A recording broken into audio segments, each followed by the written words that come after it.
بسم اللہ الرحمن الرحیم۔ السلام علیکم۔ میں آپ کا میزبان سمیع ابراہیم اور آپ دیکھ رہے ہیں ہمارا سوشل میڈیا۔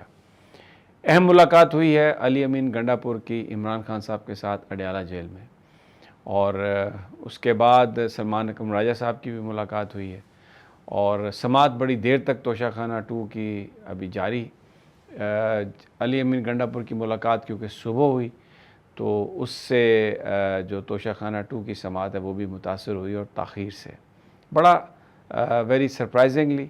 بہت سارے لوگ اس پر بات بھی کر رہے ہیں، خاص طور پر ورکرز، کیونکہ پشاور کے جلسے میں علی امین صاحب جب تقریر کر رہے تھے تو بہت سارے لوگوں نے رد عمل دیا، کچھ لوگوں نے بوتلیں پھینکی، کچھ لوگوں نے نعرے ان کے خلاف لگائے، کچھ لوگوں نے جوتے بھی دکھائے ان کو، لیکن جو پارٹی کے جو لیڈران ہیں، سیکرٹری اطلاعات ہیں شیخ وقاص اکرم، وہ کہہ رہے ہیں کہ یہ ایک سازش کے تحت ہوا،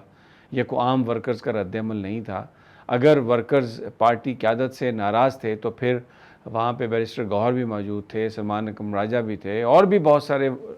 لیڈران تھے۔ جب انہوں نے تقریر کی تو اس وقت کیوں نہیں ورکرز نے رد عمل دیا؟ تو یہ ہم نے ویڈیوز دیکھی ہیں، ہم تحقیقات کر رہے ہیں، اور اس میں بہت سارے لوگ جو اس وقت شور کر رہے تھے انہوں نے ماسک پہنے ہوئے تھے۔ یہ شیخ وقاص اکرم صاحب نے یہ بات کہی ہے، لیکن جو آج ملاقات ہوئی ہے بڑی سرپرائزنگ ہے، اس لیے کہ علی امین کہہ رہے تھے کہ انہیں عمران خان صاحب سے ملاقات کی اجازت نہیں مل رہی، لیکن آج آج کوئی ملاقات کا دن نہیں تھا،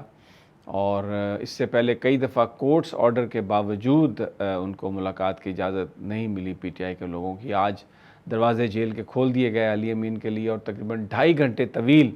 ان کی ملاقات ہوئی عمران خان سے۔ اس کے بعد انہوں نے جو اپنے دوستوں سے بات چیت کی ہے اس کے مطابق انہوں نے یہ کہا ہے کہ انہوں نے بتایا عمران خان صاحب کو کہ ان پر جوتا پھینکا گیا اور یہ پارٹی کے لوگوں نے پھینکوایا، اور پھر یہ خبریں بھی آئی ہیں مختلف سورسز کے حوالے سے کہ علیمہ خان صاحبہ کے بارے میں یہ بات خان صاحب سے منسوب کی جا رہی ہے کہ انہوں نے یہ کہا ہے کہ ان کا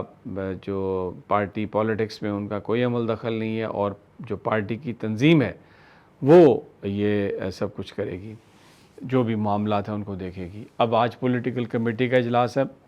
میں آپ کے ساتھ جب بات کر رہا ہوں تو اس میں اہم فیصلے کیے جائیں گے، توقع کی جا رہی ہے آئندہ کے احتجاج کے حوالے سے۔ سلمان اکرم راجہ صاحب نے یہ بات بتائی ملاقات کے بعد کہ عمران خان صاحب جو جلسے کے انتظامات ہیں اس سے وہ مطمئن نہیں تھے، کیونکہ جلسہ جس جگہ پہ کیا گیا وہاں پہ بدبو تھی، تعفن تھا،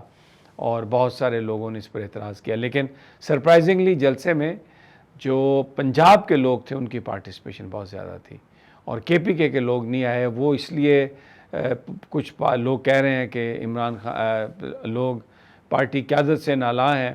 علی امین گنڈا پور سے نالاں ہیں، جو کے پی میں جو آپریشن ہے اس کو لوگ تسلیم نہیں کرتے، کرپشن کی شکایت بھی بہت ہے، اور پھر ورکرز کا خیال یہ ہے کہ جو لیڈرشپ کا کمپرومائز ہے وہ ایک بڑی وجہ ہے کہ عمران خان صاحب ابھی جیل میں ہیں۔ ابھی مزید تفصیلات آ رہی ہیں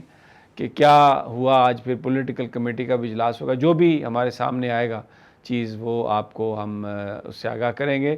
بہت سارے لوگوں کا یہ بھی خیال ہے کہ علی امین نے ایک بڑی زبردست ایک گیم کی ہے اور خود جا کے عمران خان صاحب کو یہ بات بتائی، اور شاید یہ بھی کہہ دیا ہو کہ اگر وہ چاہتے ہیں تو میں استعفیٰ دینے کے لیے تیار ہوں، تو پھر خان صاحب نے کہا ہو کہ نہیں آپ ابھی کام کریں، استعفیٰ نہ دیں۔ بہرحال یہ سب اسپیکولیشن ہے، کوئی ہمارے پاس کوئی اس حوالے سے حتمی چیز نہیں ہے۔ اب آ جاتے ہیں جو دوسرا معاملہ آزاد کشمیر کا معاملہ ہے، وہاں پر بہت بڑا احتجاج،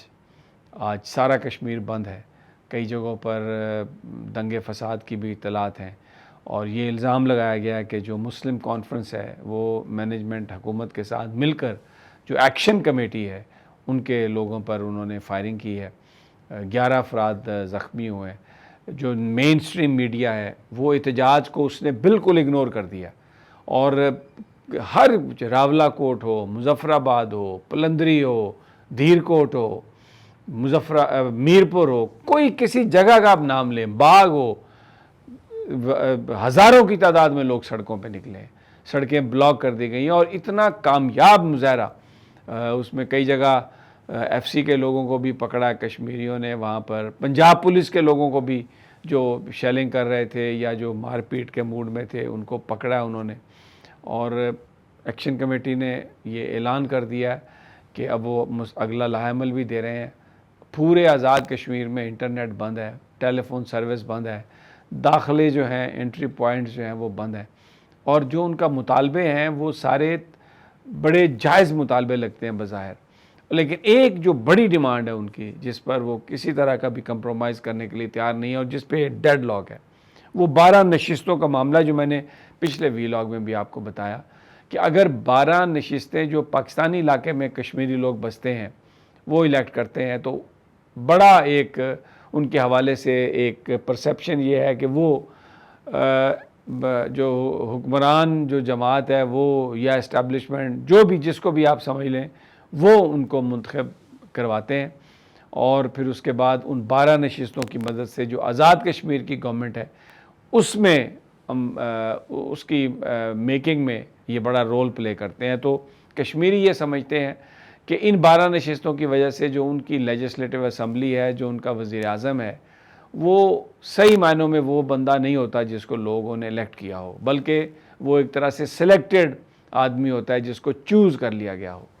تو یہ ان کا ایک بڑا ڈیمانڈ ہے جس پر وہ پیچھے ہٹنے کے لیے تیار نہیں ہے، اور اتنے کامیاب احتجاج کی ایک وجہ یہ بھی ہے کہ وہاں پر لوگ اس قدر یکجا ہو گئے ہیں کہ انہوں نے مساجد سے یہ ہر شہر میں ہر قصبے میں یہ اعلان کیا گیا ہے کہ جو ہڑتال میں شریک نہیں ہوگا اس کا سوشل بائیکاٹ کیا جائے گا، اس کا حقہ پانی بند کر دیا جائے گا، اور اگر ان کے ساتھ آپس میں انہوں نے رشتے بھی کیے ہوئے ہیں تو وہ ان رشتوں کو بھی توڑنے کے لیے وہ تیار ہیں۔ لیکن یہ جو ان کی جو مزاحمت ہے اس مزاحمت کو وہ بالکل کسی طرح سے فرگیو کرنے کے لیے تیار نہیں ہے۔ تو بلکہ جو سوشل میڈیا پر پوسٹ آ رہی ہیں اس میں یہ بتایا جا رہا ہے کہ اگر آپ نے عمران خان کو رہا کرانا ہے تو اس طرح ایک بن کر آپ نکلیں۔ لیکن ایک افسوسناک جو میں چیز کہہ رہا ہوں، سادہ کپڑوں میں ملوث لوگ جو فائرنگ کر رہے ہیں، اور اب ایکشن کمیٹی کہہ رہی ہے کہ یہ 9 مئی کی طرح ایک فالس فلیگ آپریشن کرنا چاہتے ہیں، یعنی یہ مار بھی خود رہے ہیں اور اس کے بعد مدعا بھی ہم پر ڈالنا چاہتے ہیں کہ جی ہم نے شاید مارا اور حملہ کیا، اور خبریں پھر اس طرح کی چلوائی جا رہی ہیں کہ جی ایمبولنس رک گئی اور بندے مر گئے اور یہ ہو گیا۔ تو ایک طرح سے اس تحریک کو، اس ریزسٹنس کو بدنام کرنے کے لیے، اس کو ناکام بنانے کے لیے میڈیا بلیک آؤٹ کیا، مین سٹریم میڈیا نے، اور آنے جانے پر پابندی ہے، انٹرنیٹ بند ہے، فون بند ہے، اور فائرنگ کے واقعات ہو رہے ہیں اور نظر آ رہے ہیں مسلم کانفرنس کے لوگ رپورٹڈلی، اور جو دوسرے کئی سول کپڑوں میں جو لوگ ہیں جو بتایا جا رہا ہے کہ غالباً لا انفورسمنٹ سے ان کا تعلق ہے، وہ فائرنگ کر رہے ہیں۔ لیکن ابھی تک کشمیری ڈٹ گئے ہیں بہت زیادہ، اور بتایا جا رہا ہے کہ کل شدت آئے گی، یہ جو پرتشدد بھی یہ ہو سکتے ہیں واقعات، اس لیے بار بار یہ کہا جا رہا ہے حکومت سے کہ آپ ڈائیلاگ کریں۔ تو جناب یہ ہمارا آج کا ویلاگ، انشاءاللہ جلد ملاقات ہوگی، اجازت دیجیے، اللہ نے کے بعد۔